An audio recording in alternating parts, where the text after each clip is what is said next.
barang jaminan hutang. Jadi kalau ada orang yang berhutang itu dia harus memberikan barang sebagai jaminan hutang agar dapat dipercaya.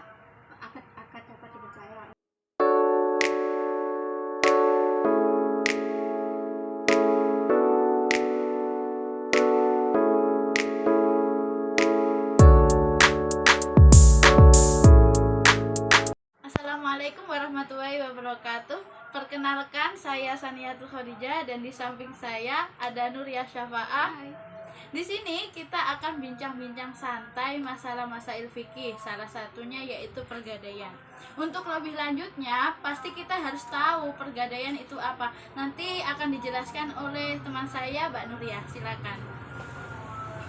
Barang gadai itu secara singkatnya atau lebih praktisnya itu barang jaminan hutang. Jadi kalau ada orang yang berhutang itu dia harus memberikan barang sebagai jaminan hutang agar dapat dipercaya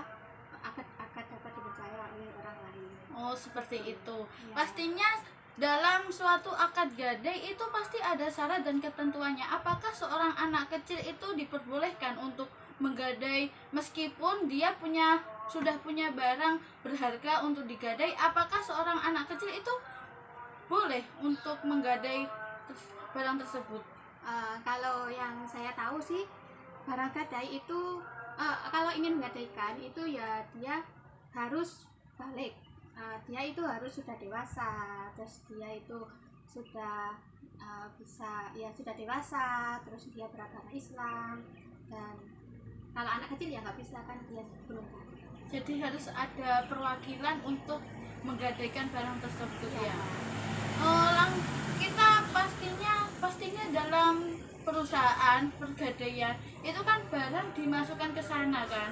Kalau sertifikat cuma berupa kertas, cuma berupa lembaran saja. Tapi kalau seperti sepeda motor ya ditaruh di sana. Kalau pihak dari pergadaian menggunakan barang gadaian tersebut bagaimana sih dalam Islam itu hukumnya?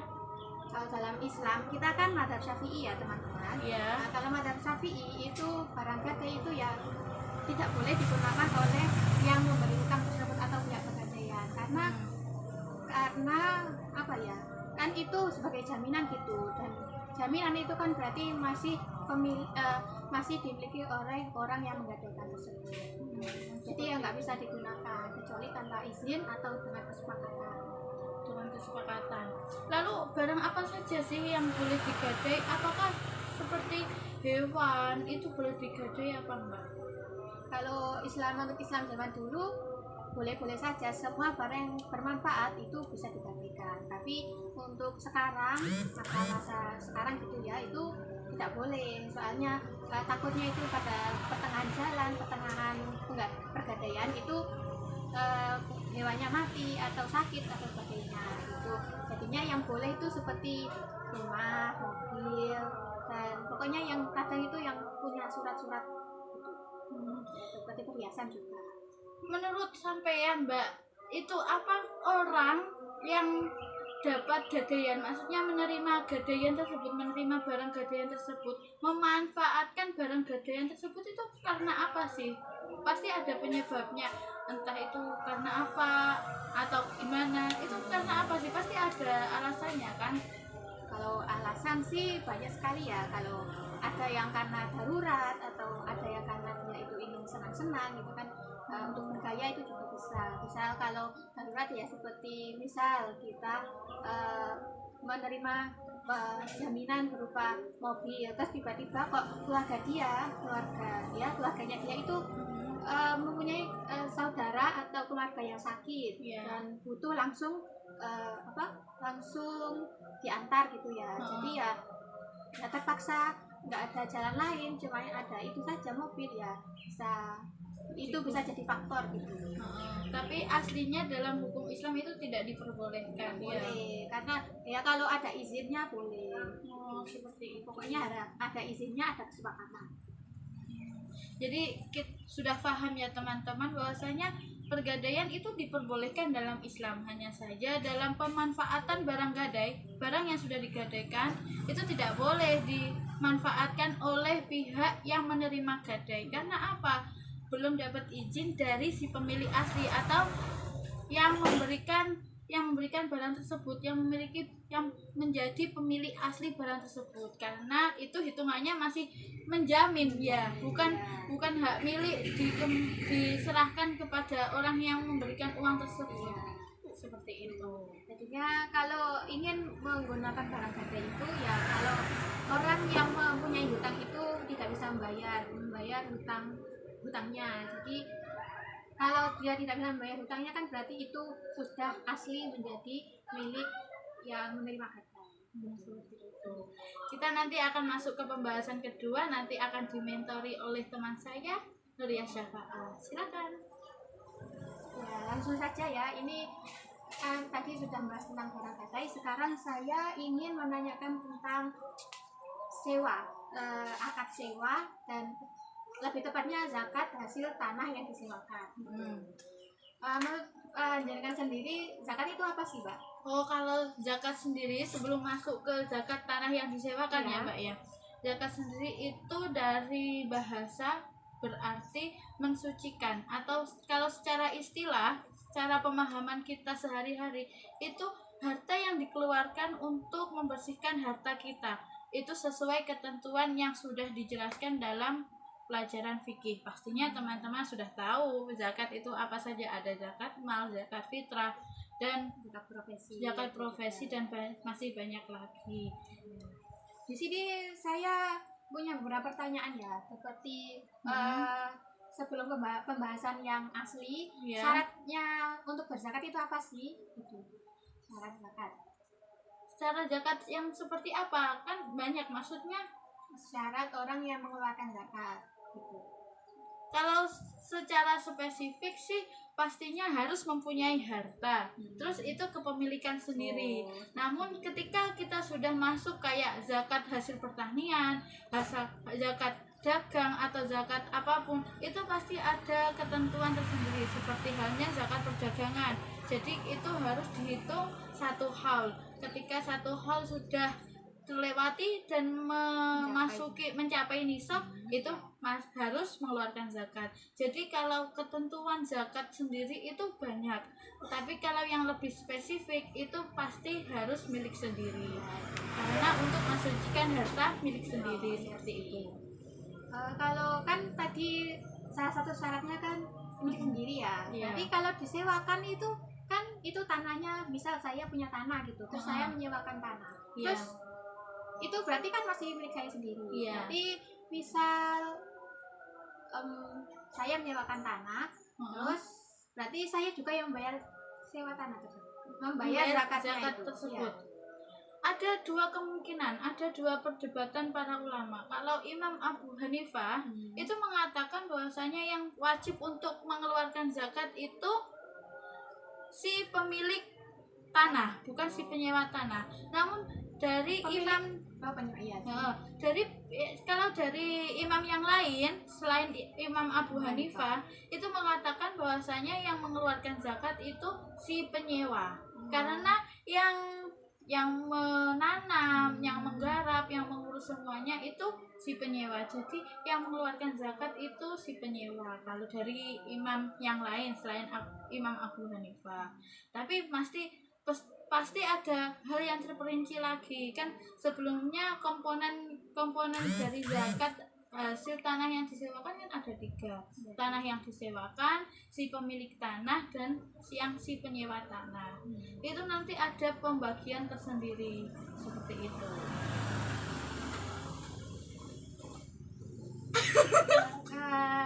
Lanjut lagi ya. Kalau saya di sini menyiapkan beberapa pertanyaan sih. Gitu.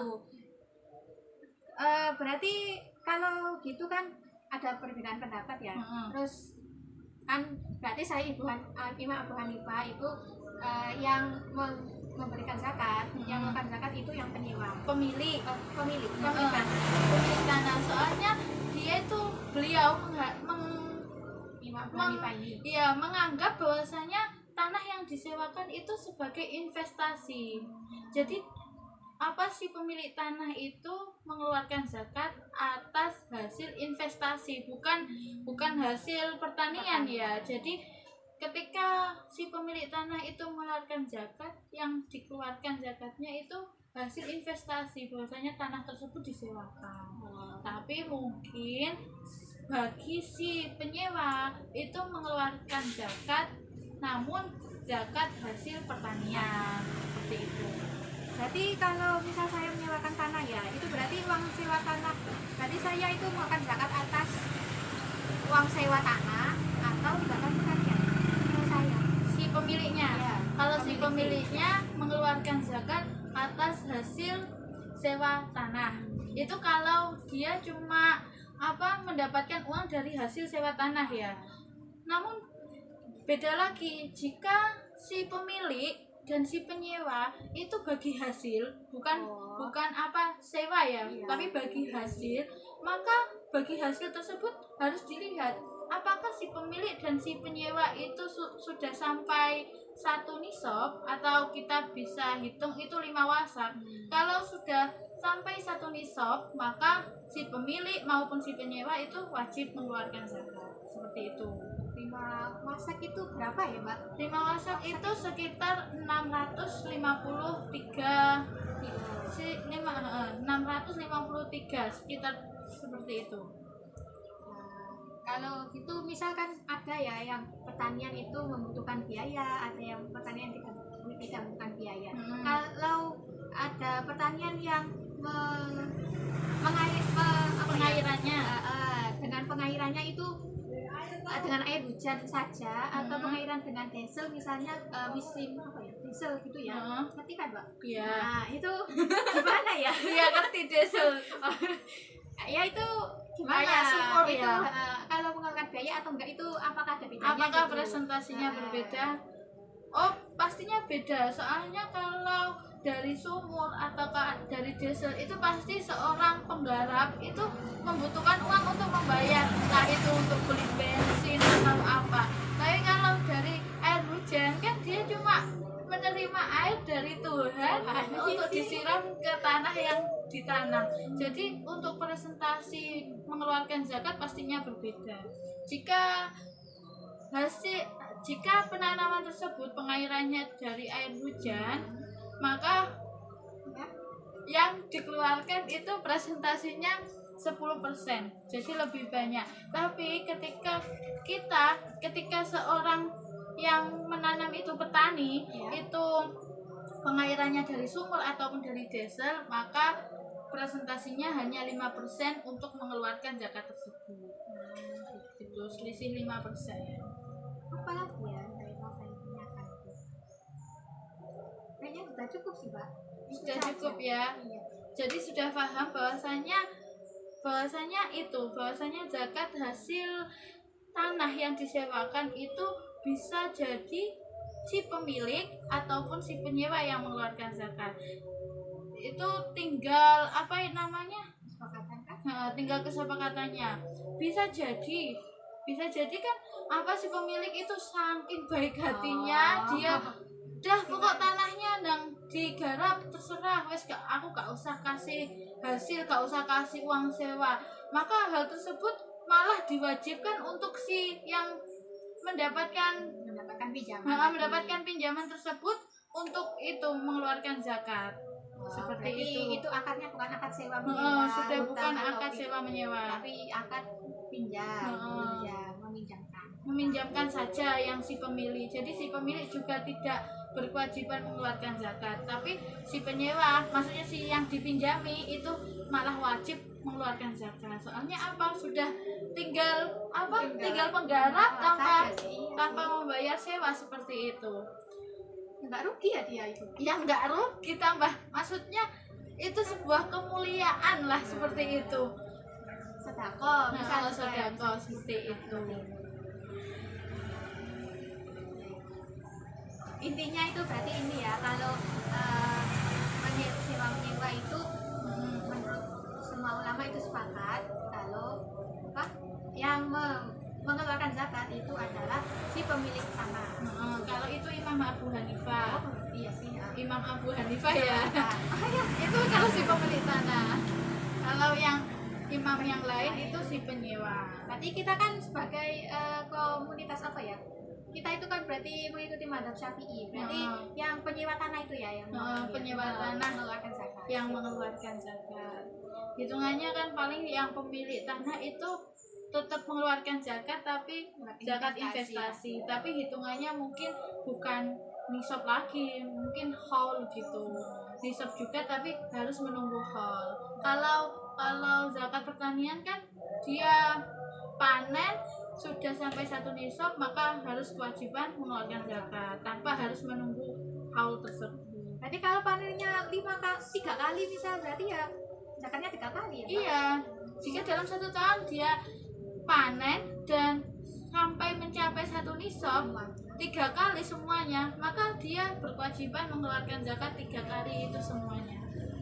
Banyak 3 kali juga. Sudah. Pasti teman-teman juga sudah paham tentang penjelasan kita.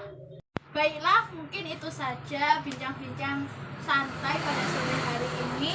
Mohon maaf ya apabila ada salah kata atau yang lainnya. Kita kan maklum saja baru pertama kali podcast ya. Jadi minta maaf yang sebesar-besarnya. Iya. Tapi untuk pemirsa jangan lupa ya, di like, di komen, subscribe. Wassalamualaikum warahmatullahi wabarakatuh. Thank you for watching.